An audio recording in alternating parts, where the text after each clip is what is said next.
大家好，看我拿出和面机就知道我又要做饭了。因为上次我和李漂亮去海坡桥早市吃的豆腐脑和我们青岛特有的素馅饼，带走。这就是他们很厉害的馅饼，韭菜馅饼，好香啊！是我心心念念的豆腐脑。豆腐脑的好吃之处就是它这个卤汁。我剪辑的时候就把我们俩给馋的，所以今天要给咱们家富贵安排上豆腐脑，还有青岛馅饼。第一步，我们先来和面。这个面和上次做芝麻酱烧饼是一样的，里面要放酵母和糖。然后我多和了很多的面，因为我今天又要做芝麻酱烧饼，因为得到了富贵的好评，所以没吃够，继续做。大家在做这个芝麻酱烧饼的时候呢，可以把那个芝麻酱调得再稀一点，就它更好推开，更好摊开。我看咱们的观众已经有至少2位跟着我做了这个芝麻酱烧饼，都说非常的好吃，非常的香，大家可以去试试。那我们先来和面啊。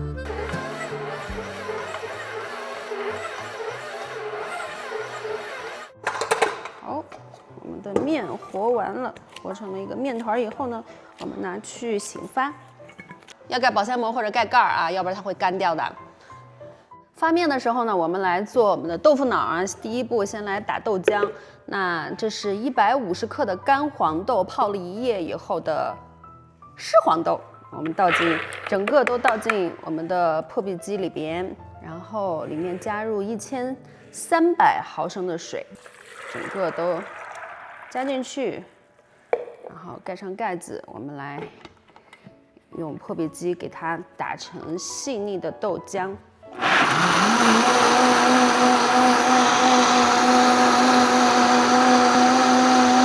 我们打一打呢，就停一下。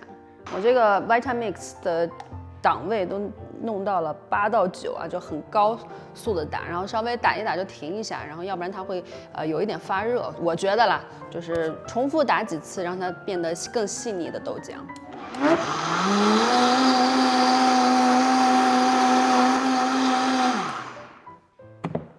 现在里面就是非常细腻的豆浆了，上面有一层的泡泡啊，但它底下是非常细腻的。我们现在把这豆浆过滤出来啊，底下找一个比较大的锅，它煮的过程当中它会沸腾，所以我这次就准备直接用大同电锅的这个内锅了。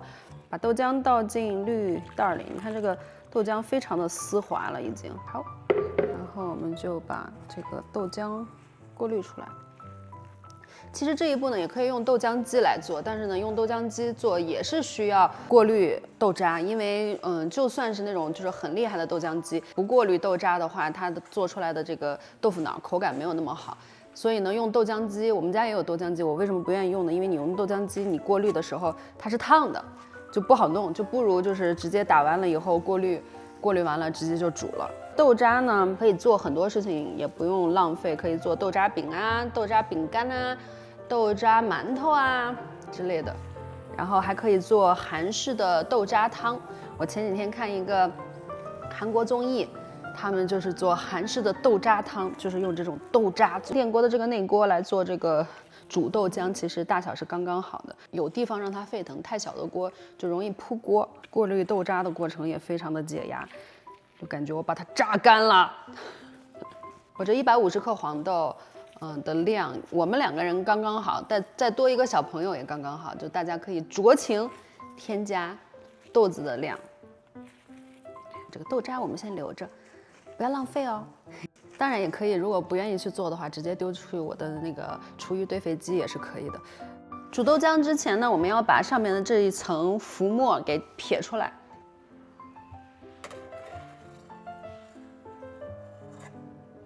好厚的一层沫儿。好，豆浆在煮的过程当中呢，一定要边煮边搅，一定要用中火啊，不要用太大的火。然后它一旦开始沸腾了，然后立马转成小火，因为它呢，这个豆浆它会有一个假沸的一个状态，就是它看起来沸腾了，然后上面鼓起来很多泡泡，但其实它并没有熟。然后就转小火继续搅动，然后继续煮个3-5分钟再停。其实这个豆浆煮熟了就是豆浆嘛，就是咱们喝的豆浆。然后呢，如果说我不只搅动它的话，它不就会糊底吗？那不就是我爱吃的糊味豆腐吗？做成豆腐就是糊味豆腐吗？但是今天咱们做豆腐脑哈，这还是防止它糊锅，还是要搅动一下。第一，富贵刚才给我沏了一杯苦瓜茶。这苦瓜呢，是我们去台南那叫什么，跟着秋仁姐还有亮哥去那个农贸市场买芒果干，买我特别爱吃那个情人果干，然后那个老板娘送了一包苦瓜茶、苦瓜片，第一次喝，不咋苦啊。你泡一会儿吧。煮豆浆的过程要有耐心啊，我们要彻底把它煮熟。处于这种沸腾的状态，5分钟呢就可以确保这个豆浆是熟的，不然它会有一个豆腥味儿。现在我们可以把它关火，然后在这儿让它稍微冷静一下，然后我们来调内酯。电饭锅或者是任何找一个盆儿，里边放3克内酯，然后放10克的水，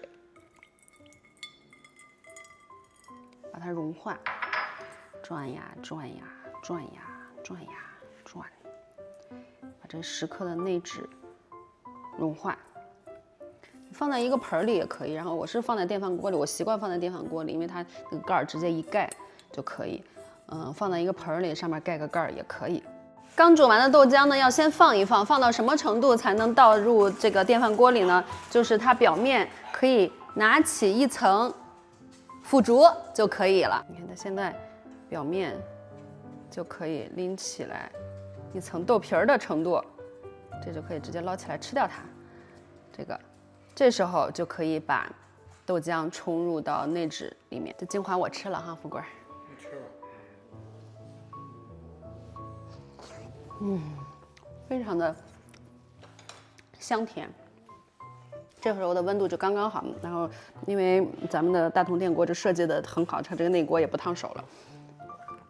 但是要记住，就这个温度一定不能低于70度，就是最好的衡量标准就是它上面那层腐竹形成了以后，然后我们就把它冲入到加了内酯水的电饭锅里，冲进去以后，把上面的浮沫撇一下，撇完浮沫，我们就把这个盖子盖上它，等它变成豆腐脑。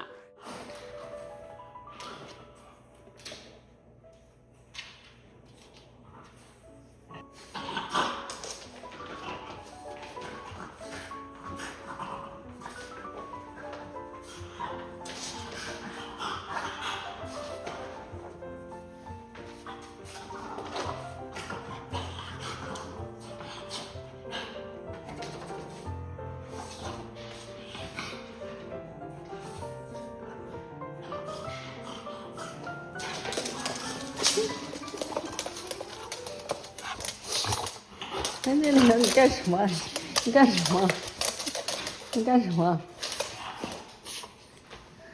壮壮还在那打滚儿。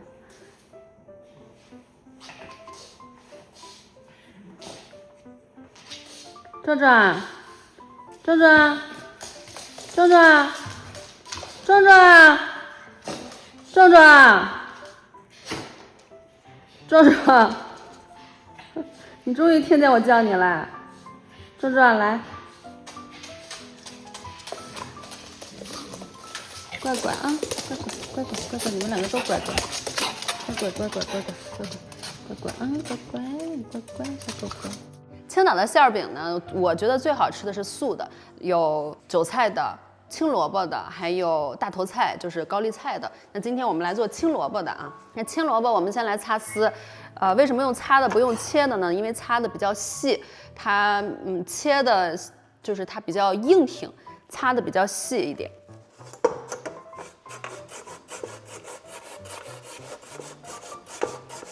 因为我新买这擦丝器，特别好用，奇快无比。而且这个擦丝器它还有一个护手，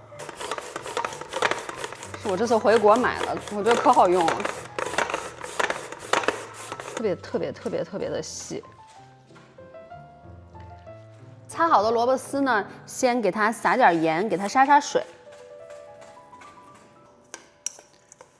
杀个10分钟的水。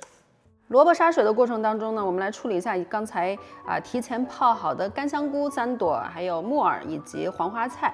这黄花菜呢，干黄花菜是我觉得是豆腐脑的灵魂哈，这些咱们自己家做就可以多加一点。那这黄花菜泡完了以后，里边有的时候会有一个硬芯儿，就可以把它给掐掉。然后香菇呢和木耳，我们是把它切丝。豆腐脑的卤，我今天用的是上次用了一半的，还剩一半的午餐肉，然后大家也可以用肉丝来做，来炒这个卤，然后把它切成小丁。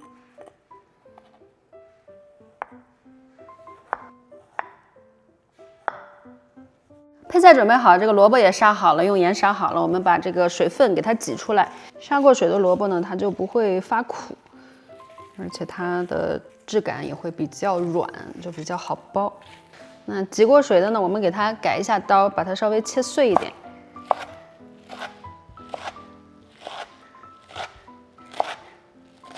尝一下这个萝卜馅儿，它里边杀完盐，它有的时候会如果比较咸的话，我们调馅儿的话就不用那么的咸，可以在稍微加一点点盐，因为它水分大部分都已经挤出来了。可以再酌情稍微加一丢丢的盐就行，这里边还是有咸味的。我们给它调这个萝卜馅饼的馅儿，这里边呢我们加上盐、香油还有五香粉，时间把握的刚刚好，我们的面也刚好发起来了。我们先来做馅饼啊，面板上稍微的喷点油。传统的青岛这个馅饼是用油炸的啊，好吃，真好吃。但是我打算试试能不能用气炸锅，当然也用油炸一部分。我给你用那个铁板烧做一个。你咋啥都用你那铁板烧啊？我这馅饼你也用铁板烧啊？能熟吗？能。给你夜市都是用铁板烧。给你个机会，那我们就2个油炸，2个铁板烧，2个气炸锅，看看这个青岛传统早餐馅饼能不能换成健康版本，能不能用健康版本代替？你说这个青岛这个馅饼它就是油炸，我们从小就特爱吃，它就是不健康，因为它是油炸的，它也没有发展出一个更健康的做法，然后它也没有被淘汰，然后大家还是非常的爱吃，所以我们今天就看看能不能用健康方法来做这个馅饼，把它捏起来就行。也不用弄得太好看，就捏起来就行，因为还要再把它擀一擀。我一个铁板吧。一个啊？我俩我怕给你毁了，就一毁就毁俩。你还是有点自知之明的。馅饼有点大呀，没事。对吧？我那个铁板你想做多大都行。啊，大的给你做。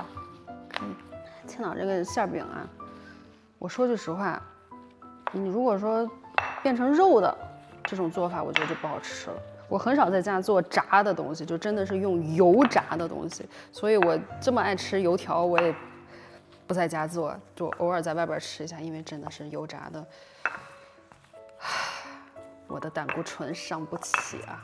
好，5个馅饼做完了，这事你都用完了。然后我们现在来炸这个馅饼，烤馅饼，还有做我们的豆腐脑的卤。气炸锅我们上面喷点油，1个饼放上。你这今天把所有的咱们家家伙事全用上。试一下哈，烤这个饼，气炸锅行不行？馅饼拿个小点的锅，还是牛锤锤。这俩大锅有点大，然后用个小点的牛锤锤炸，还能稍微的省点油。然后给大家看看这个豆腐脑吧，它已经，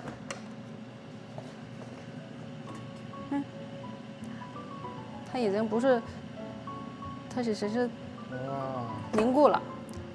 你就让它先在这里边待着，然后我们来做这个卤啊。稍微喷一点油就可以。这油用完了，炸完了还可以再用，还可以炒菜，所以不至于太浪费。你们那儿卖馅饼多少钱一个？哎，我不记得了耶，都是2块钱。1块5吧。2块钱左右吧，应该。用这点油差不多有10那个。那我这是 organic avocado oil， 那能一样吗？organic avocado oil， 这一下这个造价高了。造价有点高了。行，就先这样吧。卤，把刚才切好的这个午餐肉的丁儿下进去，给它炒焦一点，会比较好吃。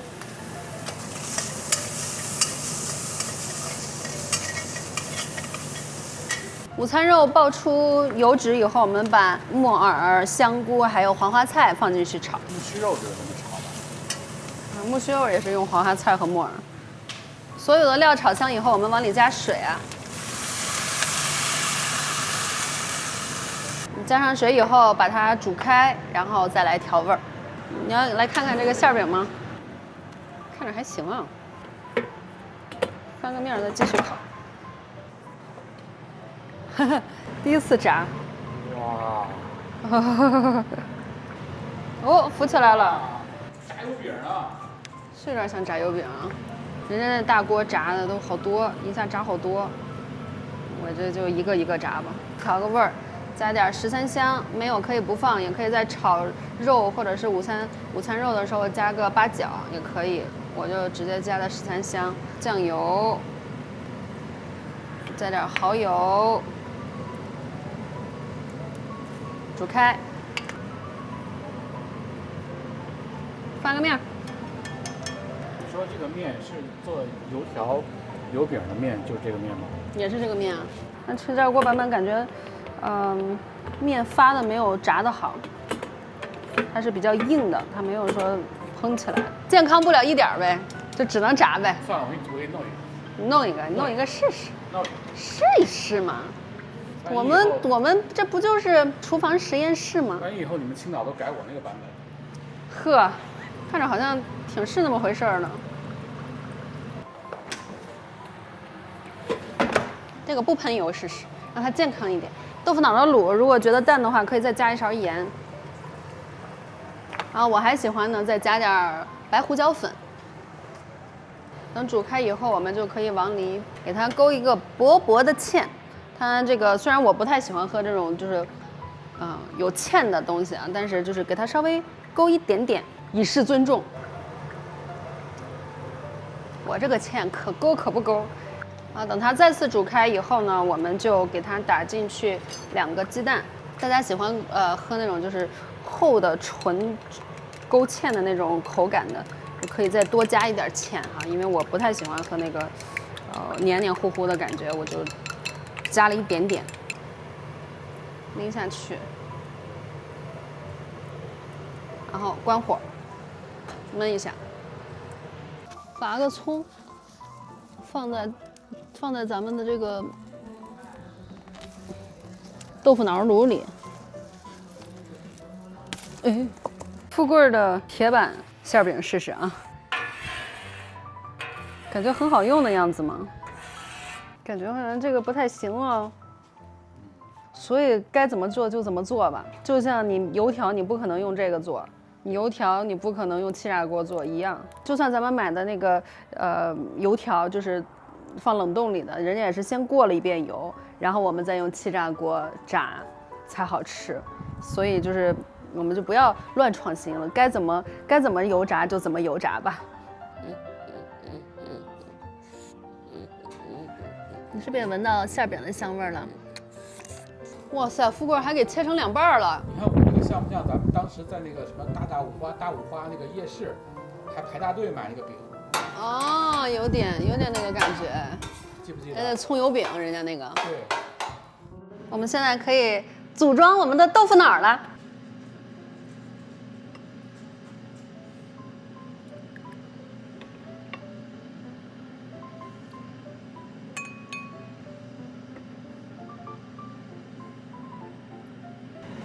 我们来这边来盛我们的卤。有新鲜的香菜呢，就撒点新鲜的香菜。我家里没有新鲜香菜，就撒点香菜干儿，然后撒点葱花，然后再加一点油泼辣子。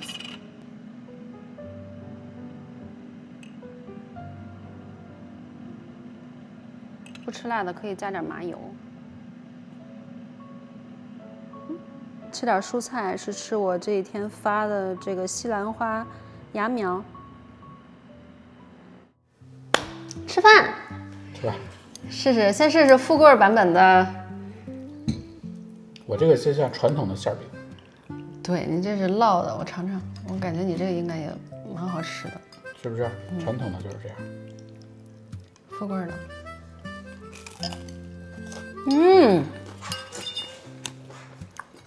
不错哎，是吧？和我们就是不传统吃的不一样，但是也好吃的。挺特别的啊。可以的。哎呀，我觉得这个铁板烙饼挺好吃的。挺好的，关键没有那么多油。那我们来尝尝传统炸的油炸的，这个是油炸版本的啊，油炸版本的。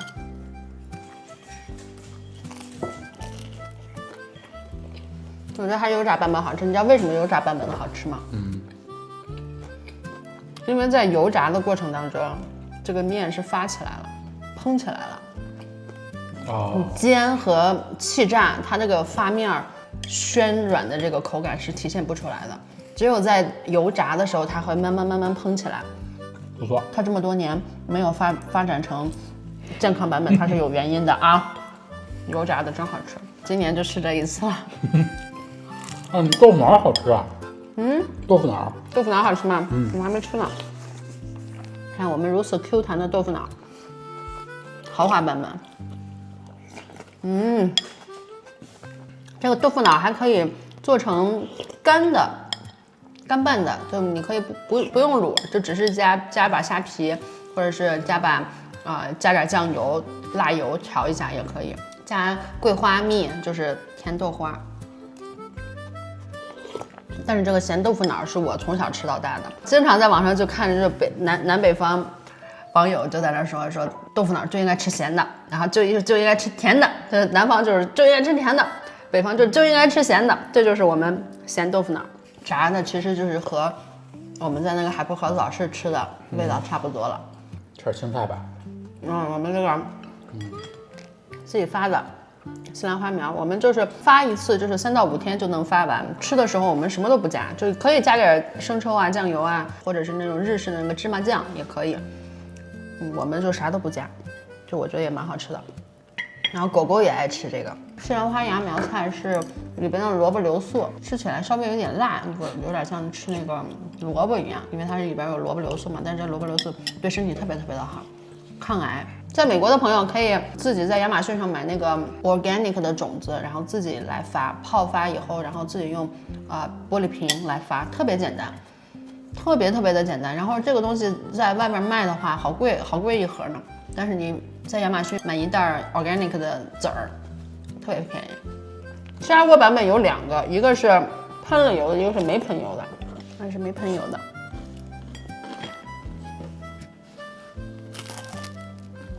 这个也挺好吃的，这个也挺好吃，这个好像没那么油了，我感觉。